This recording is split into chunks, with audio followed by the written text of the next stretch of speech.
Bismillahirrahmanirrahim. Assalamualaikum warahmatullahi wabarakatuh. Darso Arif Bakuama di sini di Toiba TV di hari Senin tanggal 13 Januari 2025. Saudara-saudara, kita mungkin pernah mendengar apa yang namanya bisnis autopilot. Akhir-akhir ini iklan bisnis autopilot kembali marak di berbagai media sosial. Prinsipal atau pemilik usaha begitu gencar merayu masyarakat untuk ikut dalam bisnis ini, berbisnis dengan cara yang sangat mudah. Ibaratnya goblok sekalipun tidak masalah, sepanjang dia menyetorkan uang. Namanya juga bisnis autopilot. Bisnisnya akan jalan sendiri, tidak perlu keahlian, tidak perlu repot-repot cari lokasi usaha, juga tidak perlu ruwet mencari izin ini dan izin itu. Tidak perlu juga pusing mencari tenaga kerja, tidak perlu juga pusing memikirkan administrasi. Pokoknya prinsipal yang akan mengerjakan semuanya. Begitu setor uang, investor akan langsung menjadi bosnya. Saudara-saudara, apakah tawaran bisnis autopilot itu masuk akal? Mari kita tengok ke belakang, kembali kepada beberapa tahun yang lalu, di mana pernah muncul bisnis autopilot yang dikenal dengan nama Kampung Kurma. Kasus Kampung Kurma ini, seperti yang pernah saya singgung pada video terdahulu, muncul setelah sejumlah warga atau investor yang dirugikan berbondong-bondong meminta penjelasan dari PT Kampung Kurma Group pada sekitar bulan November tahun 2019 yang lalu. Nanti saudara-saudara boleh menggoogling lagi peristiwa yang terjadi pada bulan November sampai awal tahun 2021.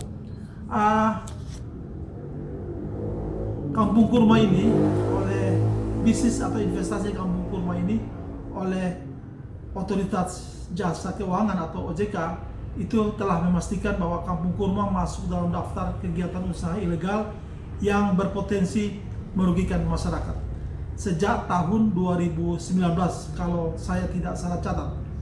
Aktivitas penawaran investasi tersebut berlokasi di Jonggol, Bogor, Jawa Barat. Waktu itu memang langsung dihentikan oleh OJK dan langsung ditangani oleh pihak kepolisian. Ketika ramai-ramainya orang mempermasalahkan investasi Kampung Kurma ini, ternyata oleh OJK mengatakan bahwa investasi itu sesungguhnya tidak atau belum berizin, dan iming-iming yang mereka sampaikan kepada masyarakat itu sangat tidak masuk akal atau sangat tidak rasional. Polisi akhirnya mengambil alih kasus ini setelah perusahaan itu diduga telah menipu lebih kurang 2.000 orang investor dengan nilai kerugian mencapai 330 miliar sejak awal tahun 2017 hingga tahun 2019. Saudara-saudara, sebenarnya walaupun objek dan modus operandinya berbeda, tetapi apa yang dilakukan oleh Kampung Kurma ini sebenarnya hanya mengulang apa yang sudah dilakukan oleh Yusuf Mansur lewat berbagai investasinya, mulai dari apa yang kita ketahui tentang patungan usaha, patungan aset, investasi sawah, kondotel Muyefidi di Jogja, nabung tanah bagi TKW kita di Hong Kong, saham BRI Syariah, sampai umroh merdeka. Saudara-saudara, memang dalam 3 tahun terakhir ini kita tidak atau belum lagi mendengar tentang orang dengan predikat ustadz atau orang yang menjual hal-hal yang berhubungan dengan agama berbau syariah atau yang membawa bahasa agama tampil di media sosial atau tampil di depan kita semua untuk mengumpulkan investasi. Tapi dengan munculnya iklan-iklan bisnis autopilot di media sosial yang kembali marak akhir-akhir ini, mengharuskan kita semua untuk tetap waspada menanggapi masalah ini. Saudara-saudara, termasuk juga dengan Yusuf Mansur. Dia sekarang memang tidak muncul dengan meminta sedekah atau mengajak orang untuk berbisnis, tapi itu berarti bukan berarti Yusuf Mansur berhenti menarik perhatian kita semua. bukan berarti Yusuf Mansur berhenti membuat pencitraan diri dia yang positif di media. Yusuf Mansur sekarang memilih tema lain untuk menarik perhatian kita. Kita mungkin masih ingat beberapa waktu yang lalu dia tampil dengan sekelompok jamaah tabligh yang sedang berada di atau yang sedang khuruj di Thailand. Di situ dia membuat dirinya seolah-olah orang yang teraniaya, dan dia datang di tengah-tengah komunitas orang-orang soleh untuk meminta pembelaan.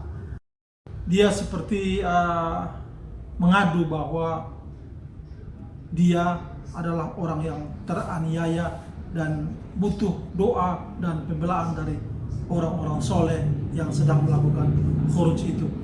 Bukan hanya itu, dalam kunjungan Habib Umar Al-Hafiz pada pertengahan tahun 2023 yang lalu, Yusuf Mansur juga mengambil kesempatan. Itu karena dia tahu bahwa Habib Umar Al-Hafiz ini punya banyak pendukung di Indonesia. Dia mengambil kesempatan untuk bertemu dengan Habib Umar Al-Hafiz. Saudara-saudara, berikut ini saya mau lampirkan dua video yang menampilkan Yusuf Mansur dengan Habib Umar Al-Hafiz, yang oleh pemilik video dan netizen menganggapnya sebagai hal yang mengada-ada, bahkan tidak sedikit yang menganggapnya sebagai kedunguan, bahkan juga tak sedikit yang menganggapnya sebagai sebuah kemusyrikan.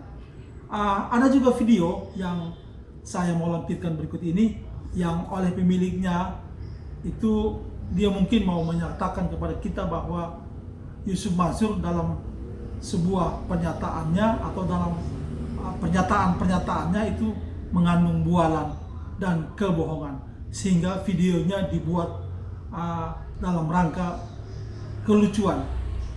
Nanti link dari video-video ini saya tampilkan di deskripsi video ini supaya kita menontonnya secara utuh, juga kita bisa melihat bagaimana masyarakat Indonesia berkomentar di situ.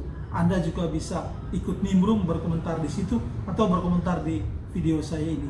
Jadi, poin saya kali ini ingin saya katakan di sini bahwa jangan lagi kita termakan oleh pencitraan baru yang dibuat oleh Yusuf Mansur.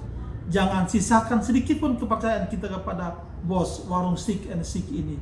Karena dia, Yusuf Mansur, bos dari warung Steak and Shake ini, tidak berhenti atau dia sungguh pandai bermetamorfosis.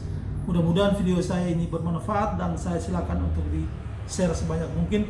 Sampai bertemu pada video yang akan datang terkait dengan masalah hukum yang melingkupi Yusuf Mansur atau hal lain yang terkait dengan dia. Terima kasih atas perhatiannya. Dari saya cukup sekian kali ini. Billahi taufiq wal hidayah. Wassalamualaikum warahmatullahi wabarakatuh. Lah, ini prosesi dibukanya rambut Nabi lah. Lihat ya, Ustadz Mansur juga ada tuh, menyaksikan gitu ya. Heran gua, di Indonesia ini paling banyak orang memiliki rambut Nabi gitu ya. Sedangkan di Saudi Arabia lah, nggak ada orang-orang penduduknya yang memiliki rambut Nabi secara kepribadian, kecuali di museum ya. Padahal itu tempat lahir dan menikahnya Nabi di sana lah. Kenapa kok di Indonesia banyak gitu ya? Lihat muka Ustadz Mansur lah, begitu merenung, begitu meresapi. Jadi saya pernah satu hari itu 1000 kali naik pesawat. 1000 kali satu hari naik pesawat. 1000 kali naik pesawat berarti satu hari 12 jam.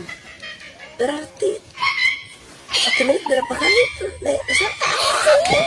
Saya bingung, bagaimana itu? Saya berkali mimpi.